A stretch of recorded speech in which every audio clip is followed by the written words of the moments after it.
Could be. I think, our species, Homo sapiens, I don't think will be around in a century or two. We could destroy ourselves in a nuclear war, through ecological collapse, by giving too much power to AI that goes out of our control. But if we survive, we'll probably have so much power that we will change ourselves using various technologies, so that our descendants will no longer be Homo sapiens like us.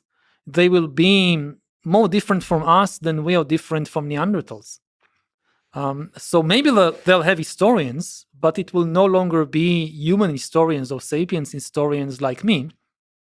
I think it's an extremely dangerous development, and the chances that this will go wrong, that people will use the new technologies trying to upgrade humans, but actually downgrading them, this is a very, very big danger.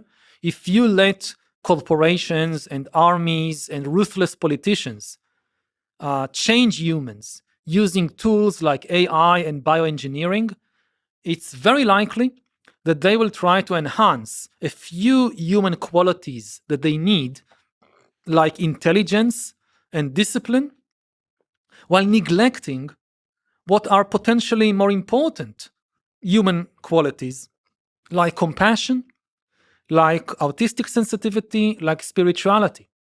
If you give Putin, for instance, bioengineering and AI and brain-computer interfaces, he's likely to want to create a race of super soldiers who are much more intelligent and much more stronger and also much more disciplined and never rebel and march on Moscow against him.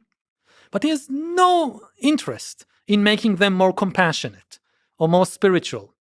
So the end result could be a new type of humans, a downgraded humans, who are highly intelligent and disciplined, but have no compassion and no spiritual depth. And this is one, for me, this is, the dystopia, the apocalypse. That when people talk about the new technologies and they have this scenario of, the Terminator, robots running in the street shooting people, this is not what worries me. I think we can avoid that. What really worries me is using the corporations, armies, politicians will use the new technologies to change us in a way which will destroy our humanity or the best parts of our humanity. And why are you worried about that? So it seems like humans are pretty good as we are. All the flaws, all of it together. We are better than anything that we can intentionally design at present. Yeah. Like any intentionally designed humans at the present moment is going to be much, much worse than us, because basically we don't understand ourselves. I mean, as long as we don't understand our brain, our body, our mind, it's a very, very bad idea to start manipulating a system that you don't understand deeply, and we don't understand ourselves. Yes, I talk a lot about the dangers of AI. I sometimes get into trouble because I depict these scenarios of how AI becoming very dangerous, and then people say that I'm encouraging these scenarios. But I'm talking about it as a warning. I'm not so terrified of the simplistic idea, again, the Terminator scenario of robots running in the street shooting everybody. I'm more worried about AI accumulating more and more power and basically taking over society, taking over our lives, taking power away from us until we don't understand what is happening and we lose control of our lives and of the future. The two most important things to realize about AI, so many things are being said now about AI, but I think there are two things that every person should know about AI. First is that AI is the first tool in history that can make decisions by itself.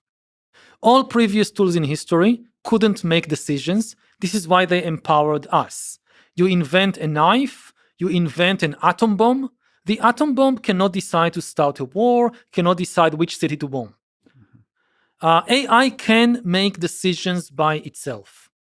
An autonomous weapon systems can decide by themselves who to kill, who to bomb. The second thing is that AI is the first tool in history that can create new ideas by itself.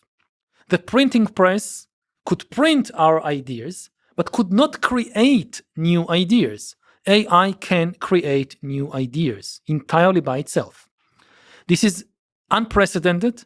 Therefore, it is the first technology in history that instead of giving power to humans, it takes power away from us. And the danger is that it will increasingly take more and more power from us until we are left helpless and clueless about what is happening in the world.